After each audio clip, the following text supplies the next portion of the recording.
$6,000 for a shower curtain. Not a car, not a vacation, a shower curtain. Dennis Kozlowski bought it with company money. The CEO of Tyco International, a Fortune 500 conglomerate. He also bought a $15,000 umbrella stand, a $6,000 sewing basket, a $17,000 traveling toiletry box, a $2,200 gilt metal wastebasket, all on the company credit card. But that was just the beginning. In June 2000, Kozlowski threw a birthday party for his wife Karen on the Italian island of Sardinia. The party cost $2 million, half paid by Tyco shareholders. There was an ice sculpture of Michelangelo's David. Vodka poured from its penis. Jimmy Buffett performed. Tyco paid $1 million for him. The theme was ancient Rome, guests dressed in togas. They ate and drank for days. Tyco's board approved $43 million in bonuses and loans for Kozlowski. Without telling shareholders, he sold $83 million in stock while claiming the company was healthy. Between 1997 and 2002, Dennis Kozlowski looted approximately $600 million from Tyco International. He lived like a king, multiple mansions, luxury apartments in Manhattan, a yacht, fine art. Everything paid by the company he was supposed to serve. In September 2002, Dennis Kozlowski was indicted. The charges were devastating. Grand larceny, securities fraud, falsifying business records. The trial revealed everything. The shower curtain, the toga party, the greed. This is the story of Tyco, the CEO who stole $600 million, and the $6,000 shower curtain that symbolized it all. Dennis Kozlowski was born November 16, 1946 in Newark, New Jersey. His father was a detective in the Newark Police Department. His mother worked as a school crossing guard. They lived in a working-class neighborhood. Money was tight. Dennis learned early that if he wanted more, he would have to work for it. He attended Seton Hall University in South Orange, New Jersey. Graduated in 1968 with a degree in accounting. Vietnam War was raging. Kozlowski enlisted, served, returned home. Started his career at SCM Corporation, a conglomerate making typewriters and chemicals. He worked in internal audit, learning how companies operated, how money moved, how deals were structured. In 1975, Dennis Kozlowski joined Tyco Laboratories, a small company founded in 1960 by Arthur Rosenberg. Based in New Hampshire, Tyco made industrial products, fire suppression systems, valves, nothing glamorous, but stable. Kozlowski was 29 years old. He impressed executives immediately, smart, aggressive, willing to work long hours. He understood acquisitions, how to identify targets, value them, integrate them. By 1982, Kozlowski became president of Tyco's largest division, Grinnell Fire Protection Systems. He doubled revenues in 3 years. In 1989, he was promoted to president of the entire company. In 1992, Dennis Kozlowski became CEO of Tyco International. He was 45 years old.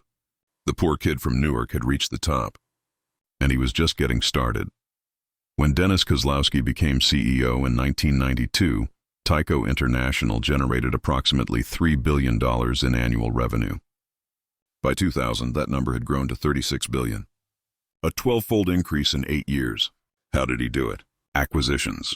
Hundreds of them. Kozlowski turned Tyco into a buying machine. In 1997 alone, Tyco acquired more than 100 companies. 100. In a single year, the strategy was simple. Buy undervalued businesses, cut costs, fire redundant employees, consolidate operations, then move to the next target.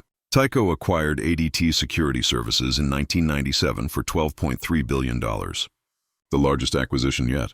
ADT provided home and business security systems, monitoring services. It was a cash-generating machine, perfect for Kozlowski's model. He bought Simplex Grinnell, merged it with existing fire protection businesses. He bought AMP Incorporated for $11.3 billion in 1999, a manufacturer of electrical connectors. He bought Mallinckrodt for $8.1 billion. Medical supplies, healthcare products. The acquisitions never stopped. Fire alarms, undersea fiber optic cables, plastic hangers, medical gloves, disposable razors. If it generated cash, Kozlowski bought it. Wall Street loved him. The stock soared. From $2 per share in 1992 to $60 by 2000. A 30-fold increase. Investors believed Kozlowski was a genius. Businessweek magazine put him on the cover. Called him one of America's top 25 managers. His compensation exploded. In 2001 alone, Kozlowski received $70 million in salary and bonuses, plus stock options worth hundreds of millions. He was living the American dream. But beneath the surface, something rotten was growing. In 1997, Tyco's board of directors approved something called the Key Employee Loan Program, KELP.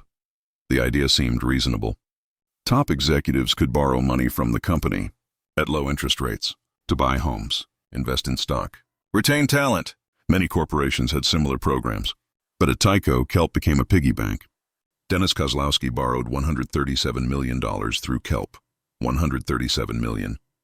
CFO Mark Schwartz borrowed $72 million. General Counsel Mark Belnick borrowed $14 million. Other executives borrowed millions more. The loans carried interest rates of 1 or 2%, far below market rates. And here's the key. Many loans were forgiven. The company simply canceled the debt. $25 million of Kozlowski's loans were forgiven, never disclosed to shareholders. It was compensation disguised as loans, tax-free, invisible. In 1997, Kozlowski borrowed $19 million for a Fifth Avenue apartment in Manhattan. Apartment number 64B at 950 Park Avenue, the most expensive residential address in New York. Tyco forgave the loan. Kozlowski paid nothing. In 1998, he borrowed another $10 million for an estate in Boca Raton, Florida. Oceanfront property, 8,000 square feet. Tyco forgave that loan too. By 2002, KELP had distributed over $400 million to executives. Much of it forgiven, little disclosed.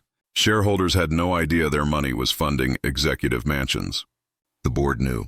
They approved every loan, every forgiveness, but they told shareholders almost nothing. It was legal fraud, hiding compensation in loan programs, and Dennis Kozlowski perfected it. 950 Park Avenue, apartment 64B, on Manhattan's Upper East Side. 6,000 square feet, overlooking Central Park. Dennis Kozlowski bought it in 1997 for $19 million. Tyco loaned him the money, then forgave the loan. But buying the apartment was just the start. Kozlowski spent another $11 million decorating it, $11 million, on furniture, art, accessories, and he charged it all to Tyco.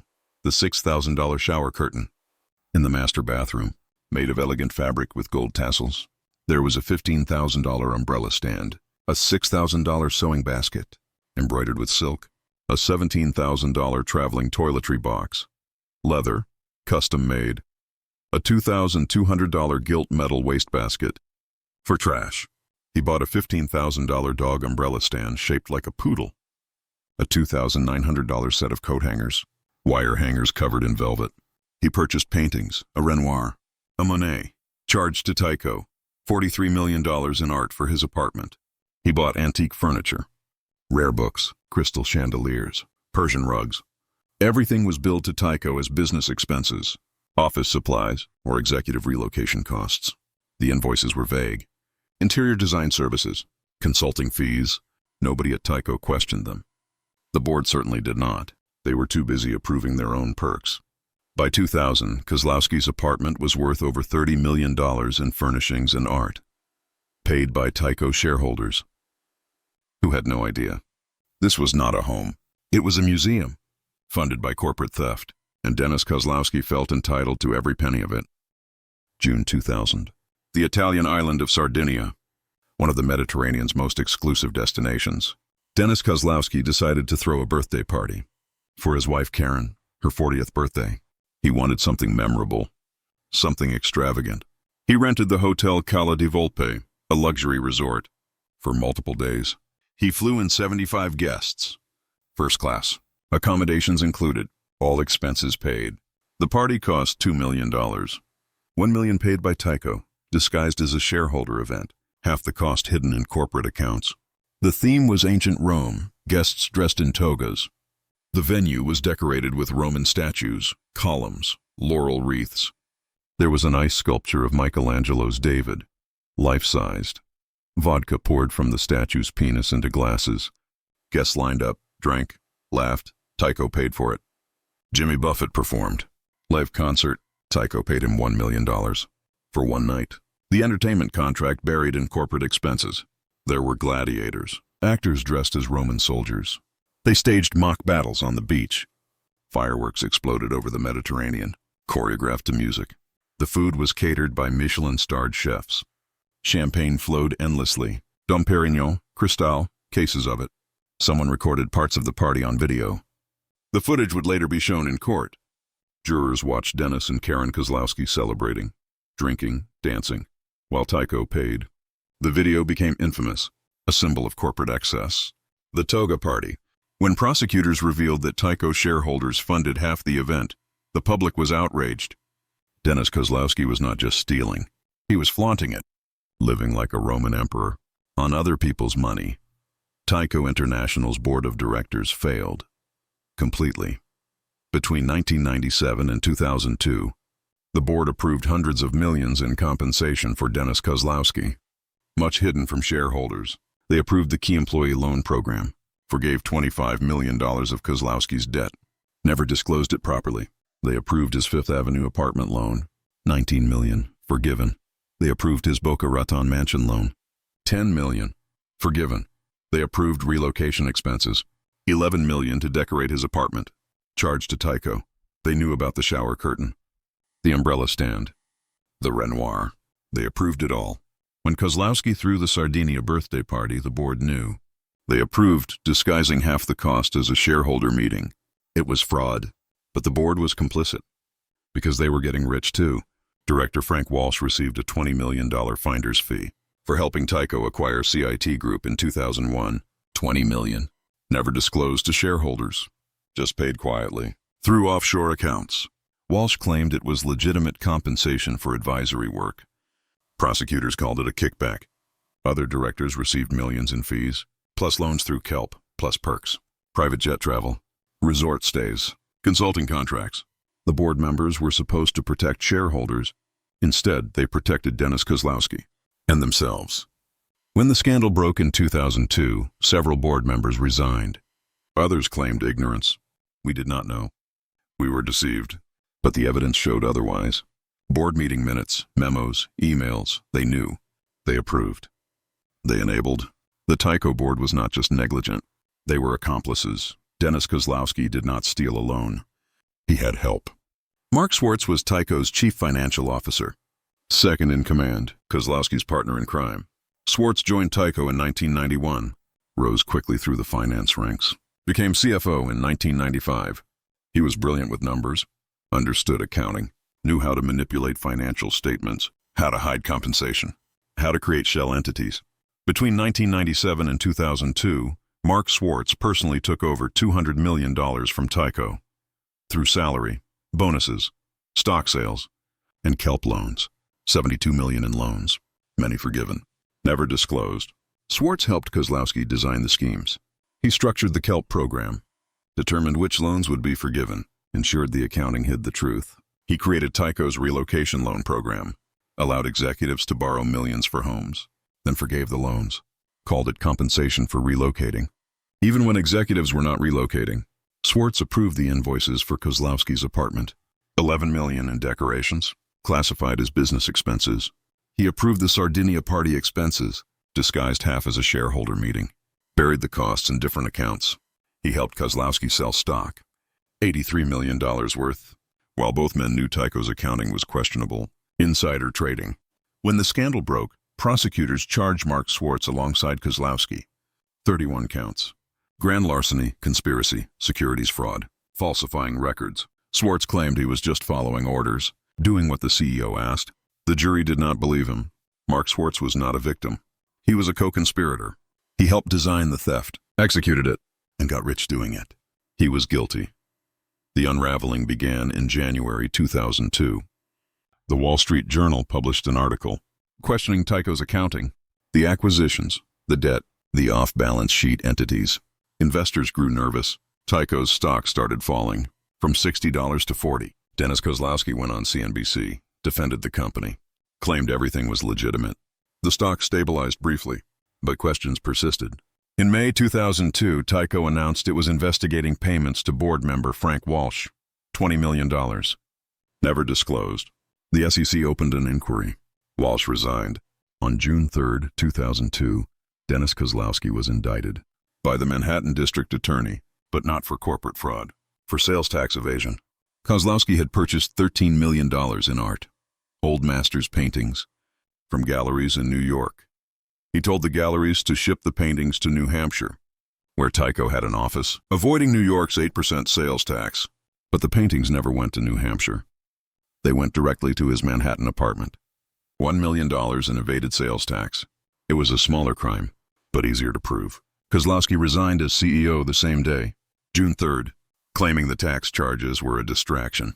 The board appointed John Ford as interim CEO. Ford immediately launched an internal investigation. What he found was devastating. The loans, the forgiven debt, the hidden compensation, the apartment decorations, the Sardinia party, everything. On September 12, 2002, Dennis Kozlowski and Mark Schwartz were indicted again, this time by Manhattan DA Robert Morgenthau. 38 counts: grand larceny, conspiracy, securities fraud, falsifying business records. The charges alleged they stole $600 million. The scandal exploded. Tyco's stock crashed to single digits. Shareholders lost billions. The empire built on acquisitions was collapsing under the weight of fraud. The trial began in September 2003. Manhattan State Supreme Court. Judge Michael Obis presiding. Prosecutors presented devastating evidence. Invoices for the $6,000 shower curtain, the $15,000 umbrella stand, bank records showing loans forgiven, video of the Sardinia toga party, Jimmy Buffett performing, vodka flowing from David's penis. The jury watched in disbelief. Kozlowski and Schwartz sat stone-faced. Their defense was simple. Everything was approved. The board knew. Compensation was disclosed. No theft occurred. Just aggressive business practices. The trial lasted 6 months.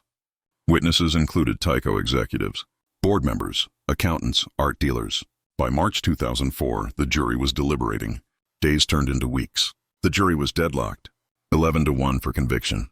But one juror refused. Juror number 4, Ruth Jordan, an elderly woman, 79 years old, a lawyer. She believed Kozlowski and Schwartz were not guilty. She said the board approved everything. How can it be theft if the board approved it? The other jurors were furious. They argued with her, pleaded, showed her the evidence. She would not budge. Then something strange happened. The New York Post published an article about Ruth Jordan, called her Juror 79, described her as sympathetic to the defense. Someone had been watching her in court, noticed she made eye contact with Kozlowski, smiled occasionally. The article triggered a media frenzy. Reporters camped outside her apartment. Jordan received threatening mail. She told the judge she felt intimidated, could not continue deliberations. On April 2, 2004, Judge Obis declared a mistrial. 6 months of trial, wasted. Kozlowski and Schwartz walked free, temporarily. Prosecutors vowed to retry them. The public demanded justice. The $6,000 shower curtain would get another day in court. The retrial began January 2005. New jury, same charges. Same evidence, but this time, no Juror 79. The prosecution refined their case, focused on the clearest examples of theft: the shower curtain, the umbrella stand, the toga party, the forgiven loans. They showed the jury Kozlowski's Fifth Avenue apartment, $19 million to buy, $11 million to decorate. Tyco paid for it, never disclosed. They played the Sardinia party video again. Jurors watched in silence. Dennis and Karen Kozlowski in togas, drinking, dancing, celebrating while shareholders paid. They presented bank records, kelp loans totaling $137 million, $25 million forgiven, not disclosed. They called former Tyco executives, who testified that Kozlowski ran the company like a dictatorship, demanding loyalty, punishing dissent. The board rubber-stamped everything. The defense argued again that the board approved all compensation, that everything was legal, that Kozlowski earned his pay, built Tyco into a $36 billion company. Shareholders got rich too. Where is the crime? But the jury saw through it. On June 17, 2005, they reached a verdict. Guilty. Dennis Kozlowski guilty on 22 of 23 counts. Mark Schwartz guilty on 23 of 23 counts. Grand larceny, conspiracy, securities fraud, falsifying records. The courtroom erupted. Kozlowski showed no emotion. Schwartz looked down. On September 19, 2005, Judge Obis sentenced them. Dennis Kozlowski, 8.3 to 25 years in prison.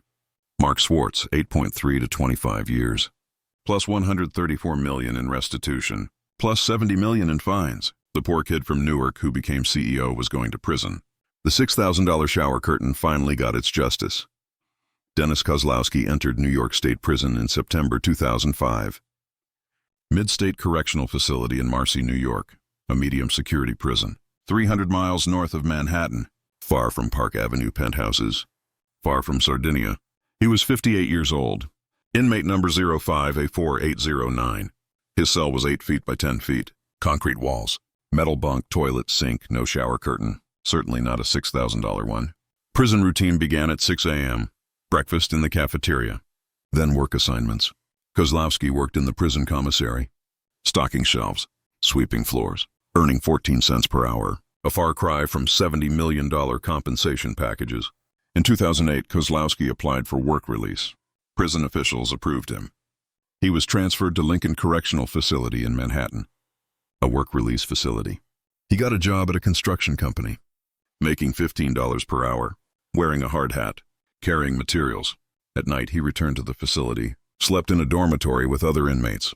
In 2012, Kozlowski was granted parole after serving 6.5 years, released conditionally, required to report to parole officers, pay restitution, prohibited from serving as a corporate officer. His wealth was gone, seized by prosecutors, sold to pay restitution. The Fifth Avenue apartment sold. The Boca Raton mansion sold. The art collection sold. Everything. Kozlowski moved to a modest apartment, worked consulting jobs, gave occasional interviews, tried to rebuild his reputation. He claimed he was not a thief, that the board approved everything, that he was a scapegoat for corporate excess. But the public disagreed. Dennis Kozlowski was the face of greed, the CEO with the $6,000 shower curtain, and no amount of rationalization could wash that away. After Kozlowski's resignation in June 2002, Tyco hired Ed Breen as CEO. Breen came from Motorola. He had a reputation as a turnaround specialist. His job was to save Tyco, restore confidence, rebuild shareholder value. Breen immediately launched a full investigation. Internal audit teams examined every transaction, every loan, every expense report. What they found confirmed the worst. Kozlowski and Schwartz had looted the company. The board had enabled them. Accounting was questionable. Debt was higher than disclosed. Breen fired the entire senior management team, replaced the board of directors, hired new auditors. PricewaterhouseCoopers replaced PwC. He brought in new legal counsel, new compliance officers. He sold off underperforming divisions, focused Tyco on core businesses, fire protection, security, healthcare. He paid down debt, reduced overhead, cut costs. Tyco restated its financial statements, going back 5 years, correcting the accounting irregularities, disclosing the true compensation paid to executives. The restatements revealed that Tyco's earnings had been overstated, but not by as much as feared. The core businesses were solid. By 2007, Tyco had recovered. Stock price stabilized. Shareholder confidence returned. In 2012, Tyco split into 3 separate public companies: Tyco International, ADT Corporation, and Pentair, maximizing shareholder value. In 2016, Johnson Controls acquired Tyco International for $16.5 billion. The company founded in 1960 had survived, despite Dennis Kozlowski's theft, despite the scandal, despite the destroyed reputation. Tyco proved that even after massive corporate fraud, a company can recover, if leadership acts decisively, transparently, and restores trust. But the lessons of the $6,000 shower curtain would never be forgotten. Today, the Tyco scandal stands as a symbol of corporate greed. The $6,000 shower curtain, the $15,000 umbrella stand, the $2 million toga party. They became cultural shorthand for excess, for CEOs who believe they deserve everything. That company money is their money. Dennis Kozlowski stole $600 million. He lived like royalty, while lying to shareholders. The board enabled him, approved the theft, participated in it. Mark Schwartz helped design the schemes, execute them. Both went to prison. Both lost everything. But the damage extended beyond 2 criminals. Tyco shareholders lost billions. As the stock collapsed, employees lost jobs. As divisions were sold, pensions evaporated. Trust in corporate America suffered another blow. This scandal came right after Enron, after WorldCom. The early 2000s were defined by corporate fraud. The Tyco scandal led to reforms. The Sarbanes-Oxley Act of 2002 included provisions about executive loans. Companies could no longer make personal loans to executives. The practice that enabled kelp was banned. Boards faced new scrutiny. Independent directors became mandatory. Audit committees strengthened. Compensation disclosure rules tightened. But scandals did not stop. Human greed does not disappear because of regulations. Every decade brings new Kozlowskis, different schemes, same greed. The $6,000 shower curtain is a reminder that no matter how successful you are, no matter how much you have earned, it is never enough for some people. Dennis Kozlowski built Tyco into a $36 billion empire.